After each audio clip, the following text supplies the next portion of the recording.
നോമ്പ് എന്താന്ന് അറിയാത്ത ബോംബെ വരുന്നുണ്ട്. എല്ലാരും ഒന്ന് കരുതിയോളി. ഔക്കുറിനാക്കാ കടായിന്റെ അമിട്ടുപ്പ പൊട്ടും. എന്തായിരുന്നു കടായും പുട്ടുപ്പ വേവെന്ന് പറയാണേ. ആ പുട്ട് ചുടലൊന്ന് നിർത്തുണ്ട് ഞാൻ. പന്ത് കളിച്ചാൻ പോവാ. ഇതൊക്കെ പന്ത എത്താണ് തേങ്ങ? അതല്ല പറഞ്ഞത്. 80-85 കാലഘട്ടം. ഇങ്ങോട്ട് പറഞ്ഞ കാര്യമില്ല. 80-85 കാലഘട്ടം. കാലനറ്റ വരുന്ന ഓന്റെ കാലഘട്ടം കഴിയണമെങ്കിൽ അന്ന് ഞാൻ ബോംബെയിലായിരുന്നു. അന്നൊന്നും പന്ത് വാങ്ങാൻ പൈസ ഇല്ല. വലിയ അലാക്കിന്റെ ചക്കല്ലേ, അത് മുള്ളെത്തിയിട്ടല്ലേ പന്താക്കി കളിച്ചു. ചക്കേ ആ ചക്കനെ. ഇവിടെ പിന്നെ നിങ്ങൾ ആരും പന്തൽ ചന്ന കൂട്ടുമല്ലോ. അന്തംസ അന്ന പന്തളിച്ചാൻ കൂട്ടാത്ത. അതാ ഉക്കുറിനേക്കാ പണ്ട് അമ്പലപ്പം കളിച്ചപ്പോ പന്ത് ഒറ്റ തട്ട് കെട്ടിയതാ. ഇന്നേ വരെ താഴത്തേക്ക് ഇറങ്ങിയിട്ടില്ല. അതൊക്കെ ഒരു കാലം. അന്നാ പന്ത് രാജമുട്ടാൻ പച്ച നോണിയും പറഞ്ഞോണ്ട് സാലെ പച്ചോക്കായിട്ട് ചമ്മന്തി അരക്കാൻ പറയേ. വെറുതെ ബാർക്കത്തില്ലാത്ത ആ ബോംബെക്ക് ഒരു സർബത്തൊട്ട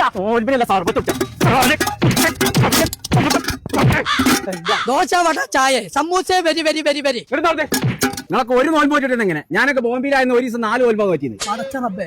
എല്ലാം പുന്നാരം പെരിക്ക് നോമ്പറക്കാൻ വെച്ചാൽ അവിടെ വെക്കേ.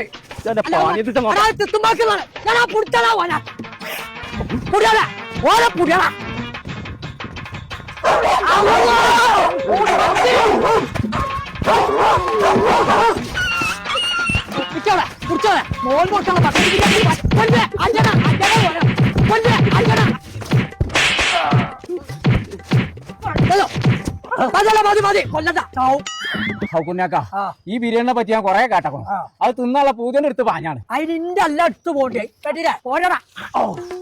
എന്നാ ബോംബെയിലൊന്നും ഇങ്ങനെ അല്ലട്ടോ. ചങ്കള നമ്മൾ ഇന്ന് പരിചയപ്പെടുത്തുന്ന നെഹ്മത്ത് ബക്കറ്റ് ബിരിയാണിനെ കുറിച്ചാണ്. ദം ബിരിയാണി എന്ന് പറഞ്ഞ മക്കളെ ഇതാണ്. Leghorn chicken, mutton biryani, beef biryani ഏതാ നിങ്ങൾക്ക് വേണ്ടതെന്ന് വെച്ചാൽ ഒരു ഒറ്റ ദിവസം മുന്നേ വിളിച്ചാണ് ബുക്ക് ചെയ്താൽ മതി. അതും 10 കിലോമീറ്റർ ചുറ്റളവിൽ ഒരു ഫ്രീ ഡെലിവറിയാ കൊടുക്കുന്നത്. ബക്കറ്റ് ബിരിയാണി എന്ന് വെച്ച് കഴിഞ്ഞാൽ 4 ആക്ക് 6 ആക്ക് 8 ആക്ക് 10 ആക്ക് എത്ര ആക്ക് നിങ്ങൾക്ക് വേണ്ടതെന്ന് വെച്ചാൽ ബക്കറ്റ് ബിരിയാണി ആക്കി നിങ്ങളെ പരിക്കാൻ എത്തിച്ചേരും. അപ്പൊ നമ്മളെ നെഹ്മത്ത് ബക്കറ്റ് ബിരിയാണിന്റെ ലൊക്കേഷൻ വരുന്നത് മുക്കത്തിനടുത്ത് മുത്താരം എന്ന സ്ഥലത്താണ്. അപ്പൊ റംസാൻ ആണെങ്കിലും പെരുന്നാളാണെങ്കിലും എന്ത് പരിപാടിയാണെങ്കിലും പെരക്കാൻ നിൽക്കണ്ട. ഇവർക്ക് വിളിച്ച് ബുക്ക് ചെയ്താൽ ബക്കറ്റിൽ സാധനം. അപ്പൊ തൊള്ളക്ക് ചാതുള്ള സാധനം പള്ള നിറച്ചും തിന്നണമെന്നുണ്ടെങ്കിൽ നേരെ ഇവർക്ക് വിളിച്ചോളി. നമ്പർ നമ്മൾ താഴെ കൊടുക്കുന്നുണ്ട്.